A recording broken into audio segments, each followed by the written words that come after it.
બંગાળની ખાડી નજીક બન્યું નવું ડિપ્રેશન। હાલ પશ્ચિમ બંગાળમાં સક્રિય છે ડિપ્રેશન। ઉત્તર પશ્ચિમ દિશામાં આગળ વધે તેવી શક્યતા પણ સેવાઈ રહી છે। 24 કલાકમાં ઝારખંડ નજીક પહોંચી શકે છે આ ડિપ્રેશન। ત્યારબાદ આ સિસ્ટમની દિશા કેવી રહેશે તેના પર સૌ કોઈની નજર જોવા મળી રહી છે।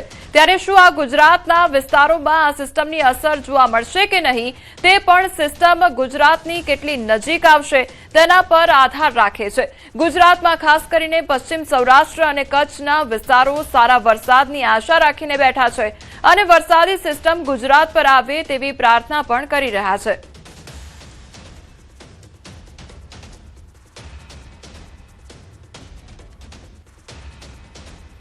હવામાન વિભાગ દ્વારા આગાહી કરવામાં આવી છે। આગામી 7 દિવસ વરસાદને લઈને આગાહી કરવામાં આવી છે। Shear zone, western disturbance, depression, monsoon trough, cyclonic circulation, Mahisagar, Dahod, Chhota Udepur, Narmada, Tapi, Dang, Navsari, Daman, Dadra Nagar હવેલીમાં ભારે વરસાદની આગાહી કરવામાં આવી છે તો અન્ય જિલ્લામાં સામાન્યથી મધ્યમ વરસાદની આગાહી કરવામાં આવી છે।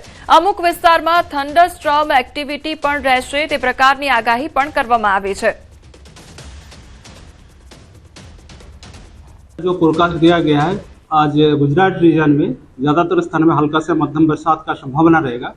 कल से लेकर 14 से लेकर 19 अगस्त तक इसमें हल्का से मध्यम बरसात का संभावना रहेगा, लेकिन इंटेंसिटी थोड़ा कम हो जाएगी। इसमें कई स्थानों से लेकर अनेक स्थानों में हल्का से मध्यम बरसात का संभावना रहेगा। और जो सौराष्ट्र कच्छ में आज कई स्थानों से इक्का दुक्का स्थानों से लेकर कई स्थानों में हल्का से मध्यम बरसात का संभावना रहेगा अगले 7 दिन के लिए। और आज हेवी रेनफॉल का वार्निंग इक्का दुक्का स्थानों में दिया गया है गुजरात रीजन में। इसमें मेनली जो जिला रहेगा, जो पूर्वी भाग की जिला है और दक्षिण भाग की जो जिला है, इसमें जो जिला आ रहा है महीसागर, दाहोद, छोटाउदेपुर, नर्मदा, तापी, डांग, नवसारी, वलसाड, दमन, दादरा नगर हवेली के लिए दिया गया है येलो वार्निंग के साथ हेवी रेनफॉल वार्निंग।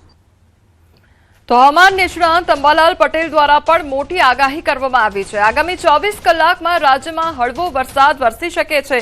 उत्तर गुजरातमां बनासकांठा, साबरकांठामां वरसाद वरसी शके छे तो 15 ऑगस्ट सुधीमां बंगाळना उपसागरमां भેજનું પ્રમાણ વધશે। મધ્યપ્રદેશમાં અતિભારે વરસાદ વરસી શકે છે। નર્મદા નદીનું જળસ્તરમાં વધારો થશે તો મધ્ય ગુજરાતમાં અમદાવાદ, વડોદરા, ગાંધીનગરમાં પણ વરસાદ વરસી શકે છે।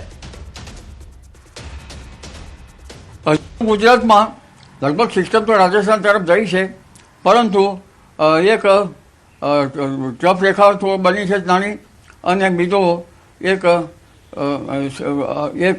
रेखा लगभग अरब सागर से सीधी ज बंगाल उपसागर सुधी में एक बीजी अन्य उपला लेवल की रेखा बनवानी है, वादळाना समूह बनेल है।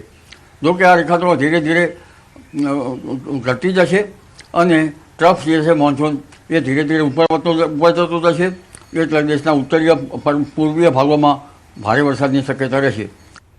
સૌરાષ્ટ્રવાસીઓ માટે સારા સમાચાર સામે આવ્યા છે। કોરા ધાકોર વિસ્તારમાં વરસાદ વરસી શકે છે। 28 ઓગસ્ટ બાદ સૌરાષ્ટ્રના વિવિધ ભાગમાં વરસાદની શક્યતા વ્યક્ત કરવામાં આવી છે। દ્વારકા, પોરબંદર, જામનગરમાં વરસાદી ઝાપટા પડી શકે છે તો દક્ષિણ ગુજરાતમાં પણ વરસાદી ઝાપટા પડી શકે છે। ઓગસ્ટ માસમાં તાપી નદીનું જળસ્તર વધી શકે છે।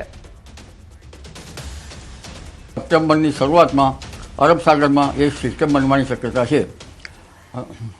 આ વરસાદ તો જો કે ગુજરાતના ભિન્ન ભિન્ન ભાગોમાં ચાલુ જ રહેશે। હમણાં ઉત્તર સૌરાષ્ટ્રના ભાગો, દક્ષિણ સૌરાષ્ટ્રના કોઈ ભાગો, દક્ષિણ ગુજરાતના ભાગોમાં, પરંતુ જે ઓગસ્ટના અંતમાં અને સપ્ટેમ્બરના શરૂઆતમાં એક અરબ સાગરમાં પણ હલચલ જોવા મળશે।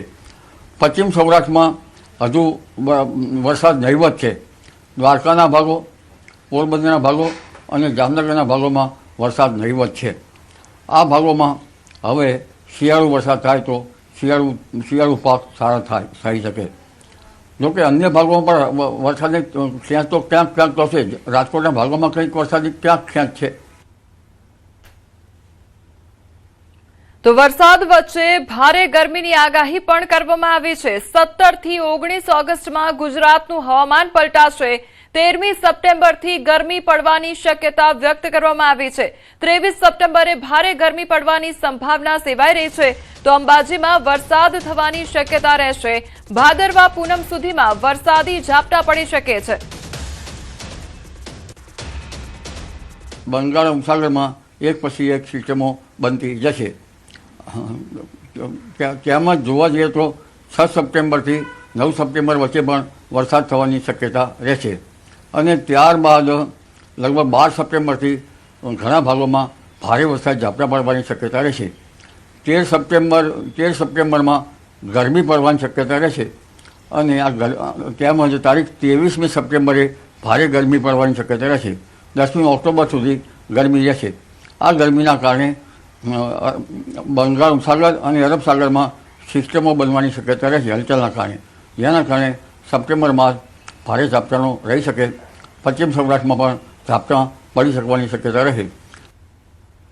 ગણેશ ચતુર્થીને લઈને પણ મોટી આગાહી કરવામાં આવી છે. ભક્તો માટે માઠા સમાચાર સામે આવ્યા છે.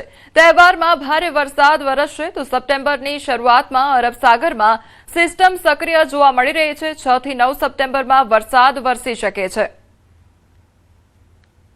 ગણેશ ચતુર્થીના જે દિવસોમાં જ વરસાદ સારો થવાની શક્યતા રહેશે.